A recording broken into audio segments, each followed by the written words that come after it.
Twelfth class का chapter number 7, जिसका नाम क्या है, वैश्वीकरण।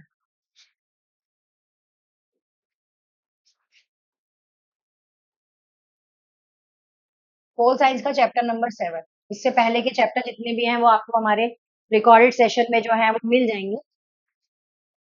चलिए, सबसे पहले अगर मैं दिखाई दे रहा है ये, कोई दिक्कत तो नहीं है ना?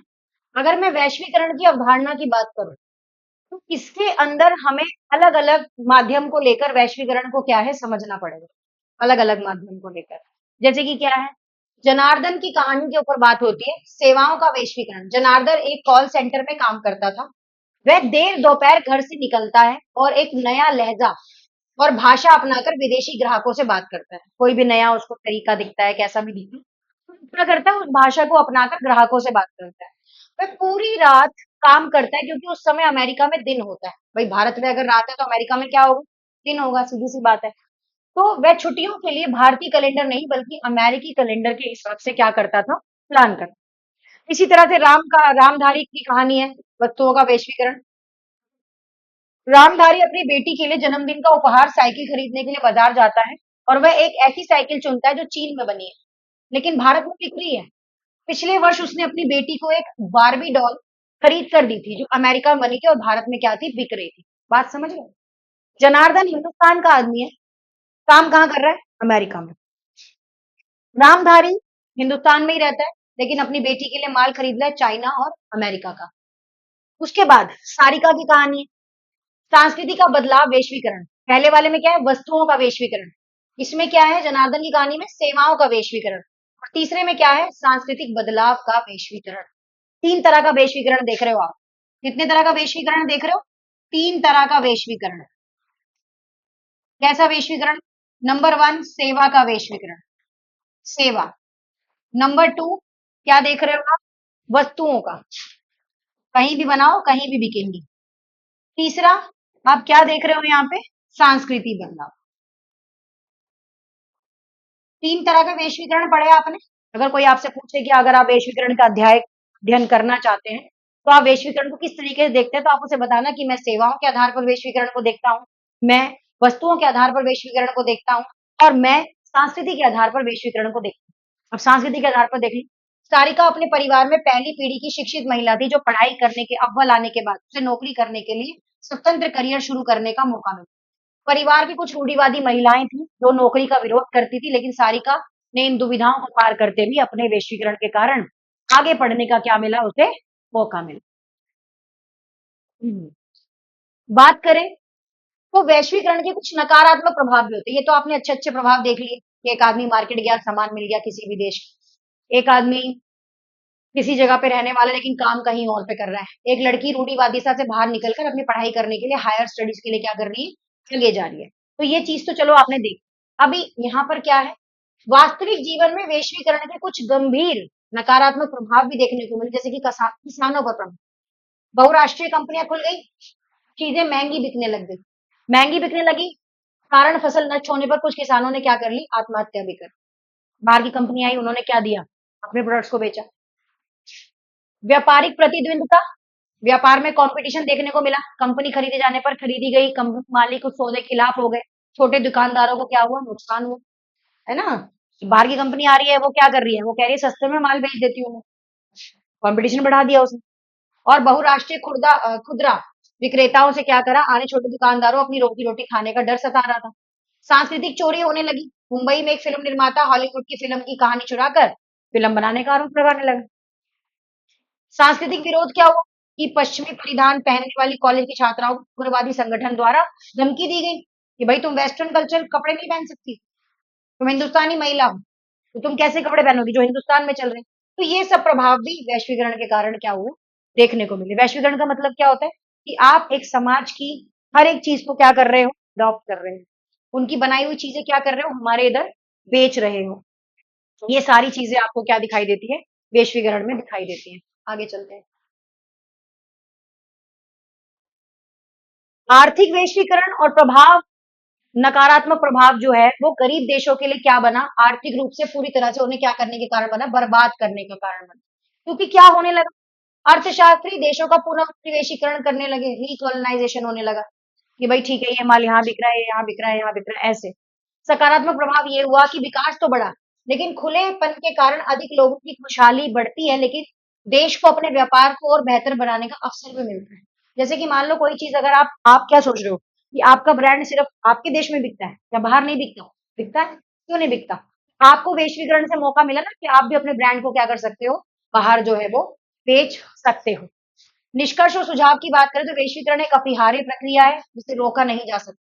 इसके सामने आने वाली चुनौतियों का बुद्धिमानी और सजगता से सम्मान करना चाहिए, और व्यवसाय और जो विकास हमें देखने को मिल रहा है उसको हमें देखना चाहिए। अब बात आती है, अगर आपसे कोई पूछे कि वैश्वीकरण के सांस्कृतिक प्रभाव क्या है, तो आपको जो मैंने लड़की की कहानी बताई थी पर सरिता की, वो आपके एग्जाम्पल में जरूर होनी चाहिए आंसर में। वैश्वीकरण के सांस्कृतिक प्रभाव क्या है? तो प्रभाव का दायरा है सिर्फ आर्थिक और राजनीतिक सीमाओं तक ही सीमित नहीं रहा, बल्कि ये घरों में, खान पान में, पहनावे में, सोचने के तरीके में, हर किसी ने जगह बनाई इसे।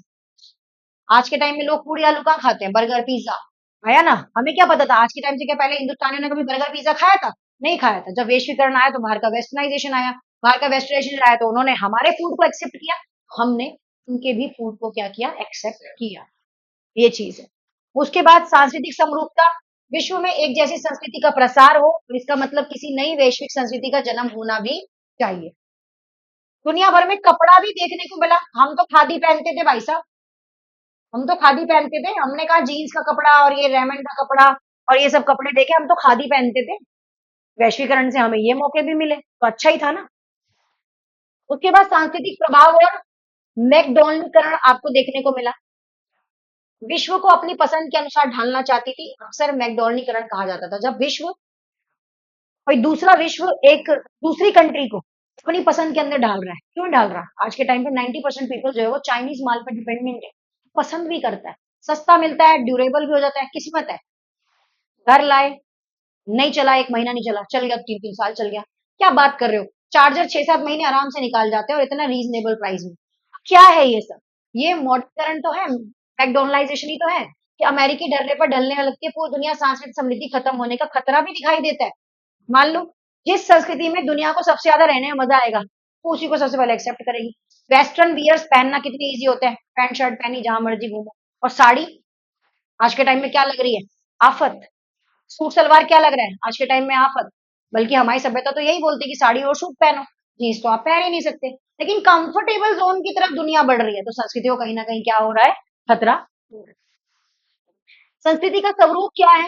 तो प्रभाव हमेशा नकारात्मक नहीं होते, कुछ अच्छे भी होते हैं। सकारात्मक प्रभाव ये है कि आपके पास बाहरी प्रभाव प्राथमिकताओं को नापसंद पसंद का दायरा बढ़ गया है यहाँ पर, और संस्कृति का परिष्कार तो होता है, लेकिन चीजें भी देखने को मिलती है। जैसे देखो, बर्गर मिलने से मसाला डोसे का विकल्प खत्म हो गया। आओ देखो इधर, ये देखो, बर्गर मिलने से क्या हुआ? मसाला डोसा हम तो नहीं, हम तो खाते हैं। हमारी आज भी पहली चॉइस क्या है? मसाला डोसा, बर्गर बाद में। और बल्कि भोजन में एक विकल्प जुड़ जाता है बस। हाँ हाँ, ये कह सकते हैं कि चलो आप मसाला डोसा खा के गए हैं, तो आप उसकी जगह क्या खा लो? बर्गर खा लो। ठीक है। अब देखो, दूसरा, नीली जीन्स के साथ साथ खादी के कुर्ते का पहनना एक नया मेल दिखता है। देखते हो, खादी का कुर्ता आजकल आप तो नहीं पहनते होगे शायद, लेकिन जो बॉयज होते हैं, खादी का कुर्ता देखा? कैसे कैसे? हम्म, खादी अलग ही होती है, ब्राउन से कलर का आता है वो। नहीं, ऐसा कुछ नहीं, गलत बोल रहे हो तुम। नहीं, पूंजी और विचार बहुत डाला है ना। प्रवाह वैश्विक स्तर पर प्रतिबंध कम हुए, देश विकासशाली देशों में निवेश कर रहे हैं, इंटरनेट और कंप्यूटर सेवाओं का प्रसार बढ़ रहा है, श्रम आवाजाही रोक, वस्तुओं का प्रवाह काफी बढ़ रहा है, लोगों या श्रमिकों की आवाजाही पर प्रतिबंध है, तो विकसित देश सख्त वीजा नीति अपनाते हैं। भाई अब देखो, जो देश विकसित है, अगर वो अपनी कंट्री में वीजा नहीं लगाएंगे तो उनकी कंट्री में तो कोई भी आएगा चला जाएगा बड़े आसान से। हमारी कंट्री में भी तो कोई आएगा तो वीजा ही तो अप्लाई करेगा, वो उठा के चला आएगा। भले ही हम विकासशील देश हैं, लेकिन हम अपनी कंट्री में क्योंकि क्या देते हैं, ज्यादा एडवांटेज देते हैं, ताकि इजिली क्या मिल जाए? वीजा वगैरह मिल जाए, ये चीजों को। वैश्वीकरण असमान परिमाण परिणाम, वैश्वीकरण हर जगह समान नहीं होते, अलग अलग भी है। सामाजिक सुरक्षा और चिंताएं भी बन रही हैं, शिक्षा, स्वास्थ्य, सफाई व्यवस्था, गरीबों को सामाजिक सुरक्षा कवच की मांग भी एक वैश्वीकरण के खिलाफ क्या है? आंदोलन है। क्या? ऐसे ही होते हैं। कलर तो कोई सा भी ले सकते हो, सबसे ज्यादा ब्राउन अच्छा होता है। वैश्वीकरण और राज्य की शक्ति की अगर बात करें, तो वैश्वीकरण के कारण राज्य सरकार की शक्ति में क्या हो रही है? वृद्धि हो रही है। राज्य सरकार की शक्ति डे बाय डे क्या करती जा रहे हैं? बढ़ती चली जा रही है, आगे की तरफ अमेंड होती चली जा रही है। सरकारों के पास आधुनिक टेक्नोलॉजी उपलब्ध है, जिससे कि वो जो भी इंफॉर्मेशन होती है उसको इकट्ठा कर लेती है। हमारे राज्य में कौन रहता है, कौन आ रहा है, क्या-क्या चीज़ों की अमेंडमेंट हो रही है, वो सारी चीज़ें कर सकता है। कार्य क्षमता में बढ़ोतरी हो रही है और शक्तिशाली राज्य नई प्रौद्योगिकी की तरफ भी क्या कर रहा है? बढ़ रहा है। 16 हैं, कहेगी तो आज ही पढ़ा दूँगी वरना 10 पे रोक दूँगी। समझ आ रहा है ना? रोना नहीं है, अभी सिर्फ 10 मिनट की क्लास होगी, चलेगी 8-15 तक। वैश्वीकरण और राज्य की अगर मैं यहाँ पे बात करूँ, तो तकनीकी विकास में अगर मैं बात करूँ, टेक्नोलॉजी में राज्य जो है वो प्रभावशाली हो रहा है और वैश्वीकरण के आर्थिक प्रभाव जैसे आईएमएफ मुद्रा कोष आपको दिखाई दे रहा है, व्यापार संगठन भी आपका बढ़ता हुआ दिखाई दे रहा है। अगर आप देख रहे हो तो ज्यादा से ज्यादा लोग क्या कर रहे हैं? बाहर के देशों में इन्वेस्ट कर सकते हैं, कोई मनाही थोड़ी है। आर्थिक वैश्वीकरण की प्रक्रिया क्या है? बिल्कुल गतिविधियों का प्रवाह तेजी से आता है, प्रवाह के कारण आवागमन, अपनी इच्छाएं पूरी करना, ये आप लोगों के अंदर आज के टाइम में देख रहे हैं। अब वैश्वीकरण और प्रौद्योगिकी के अंदर अगर कभी भी बात आए, तो प्रमुख आविष्कार जो आपको देखने को मिले, वो क्या-क्या देखने को मिले? टेलीग्राफ, टेलीफोन, माइक्रो माइक्रोचिप और दुनिया में विभिन्न हिस्सों के बीच में संचार का माध्यम बन गया। आपके फ़ोन में जो ये लगी होती है, चिप ही तो है ये माइक्रोचिप। हाँ। ऐतिहासिक प्रभाव शुरुआत में छपाई, प्रिंटिंग तकनीक आई, राष्ट्रवाद आधारित रखने की मदद सोचने लगी, गहराई बढ़ गई, फ्लो बढ़ा, वस्तु में, लोगों की दुनिया में विभिन्न हिस्सों में आवाजाही हो गई। आप अपना सामान यहाँ बनाओ, कहीं भी बेचो, है ना? वही चीज़ बार-बार रिपीट है यहाँ पर और लोग क्या करो एक दूसरे के साथ जुड़ गए। देखो ये रिपीट है दोबारा से, रिपीट लग रहा है ना मुझे? नहीं। हाँ, यहाँ से जो पढ़ना है लास्ट है, ये सब रिपीटेड है, ये रिपीटेड है, ठीक है? ये सारा रिपीटेड है, ये नहीं करना है, लास्ट वाला पढ़ना है ये, क्योंकि बुक ना कई बार डबल कॉपी हो जाती है। वैश्विक प्रभाव क्या रहे? विश्व के हिस्से में होने वाली घटनाओं का प्रभाव भी आपको दिखाई दिया। जैसे कि आए दिन आप बर्ड फ्लू, सुनामी जैसी आपदाओं से राष्ट्र की सीमा सीमित नहीं रहती, प्रभावित हो जाती है। और आप हमेशा किसी ना किसी अ, वायरस का भी आप फेस करते हो इस वजह से, क्योंकि बाहर की कंट्री से वायरस फैलता है तो ऑब्वियस सी बात है लोग इधर-उधर जाते हैं, तो वो बाकी कंट्रियों में भी क्या करता है फैलता है। वो तो फिर मूवी बनती है कि इसको बनाने की इसको फैलाने के लिए भेजा था, वो बेकार की बातें हैं, उसपे ट्रस्ट नहीं करना चाहिए ना। अ, वैश्वीकरण का राजनीतिक प्रभाव क्या होता है? तो राज्य सरकार संप्रभुता, उसकी काम करने की क्षमता पर गहरा असर पड़ा। 3 प्रमुख पहलू हैं, राज्य की क्षमता में कमी, जितने भी दुनिया में पुरानी कल्याणकारी राज्य का अंत हो गया। पूरी दुनिया में अब पुरानी कल्याणकारी राज्य की जो धारणा है वो कम हो रही थी। न्यूनतम हस्तक्षेप होता जा रहा था। कानूनी व्यवस्था को और ज़्यादा क्या कर रहे थे? मजबूत कर रहे थे क्योंकि लोगों की सिक्योरिटी पे बहुत ज़्यादा ध्यान देने की क्या है यहाँ पर कोशिश की जा रही थी। निर्धारक बाज़ार बनाए जा रहे थे लोक कल्याण के लिए कि आप इसी जगह पे अपना माल बेच सकते हो। बाहर से बहुराष्ट्रीय कंपनियां जो एमएनसी कंपनी है उनका प्रभाव बढ़ता जा रहा था ताकि वो आएंगे यहाँ पर इन्वेस्ट करेंगे पैसा लगाएंगे लोगों को क्या मिलेगा काम मिलेगा समझ आ रहा है ऊपर से जा रहा है राज्य की शक्ति हमेशा कम नहीं होती कहने की बात है उन्होंने भी अपना सामुदायिक आधार बनाए कंपटीशन को कम किया पुरानी दुश्मनी नई दुश्मनी को मिक्स नहीं होने दिया अनिवार्य काम को कानूनी व्यवस्था और राष्ट्रीय सुरक्षा देने के लिए उन्होंने काम किया उन्होंने कहा ठीक है कोई भी काम करो बट आप हमारे दायरे में जाके करोगे हमें कोई प्रॉब्लम ये नहीं कि आप आके जैसे मर्जी काम करने लग जाओ अब हमारी कोई यहाँ का इंडिया का आदमी जाता है और वो बाहर जाके अपनी कंपनी को बिल्डअप कर लेता है तो ऑब्वियस सी बात है वो बाहर की तो लॉ एंड ऑर्डर के अकॉर्डिंग काम करेगा ये थोड़ी कि अपने लॉ एंड ऑर्डर वहां जाके चलाएगा ऐसे उनके लिए भी उसके बाद आर्थिक मामलों से जुड़ा नहीं प्रावधान जरूरी नहीं था बुनियादी प्रवाह छोड़ सकते हो इसको अ, आजीविका की खोज से पढ़ लेना इसको दुनिया भर में लोगों का आना जाना बढ़ रहा था प्रवाह की निरंतरता जो है वो लोगों को देखने को मिल रही थी फिर पढ़ोगे तो समझ आ जाएगा अब वैश्वीकरण के क्या कारण थे तो ये अच्छे से पढ़ना होगा कि वैश्वीकरण के क्या कारण थे तो उन्होंने कहा चार स्तंभ हम मुख्य रूप से यहाँ पर समझ सकते हैं तो वो स्तंभ क्या है एक बार देखो विचार पूंजी वस्तुओं और लोगों की आपसी आवाजाही से जुड़ी प्रक्रिया मतलब जो भी लोग हैं वो पूंजी वस्तु और जो भी उनकी आवाजाही है उससे रिलेटेड बात कर रहे हैं कि कहाँ पे पैसा लगाएंगे कितना लगाएंगे आने वाले टाइम में उससे हमें बेनिफिट होगा भी या नहीं होगा ऐतिहासिक आधार भी देख रहे थे कि पुराना आधार क्या था कि मानव किस आधार पर अपने आप को रखना चाह रहा है, किस आधार पर आगे बढ़ना चाह रहा है।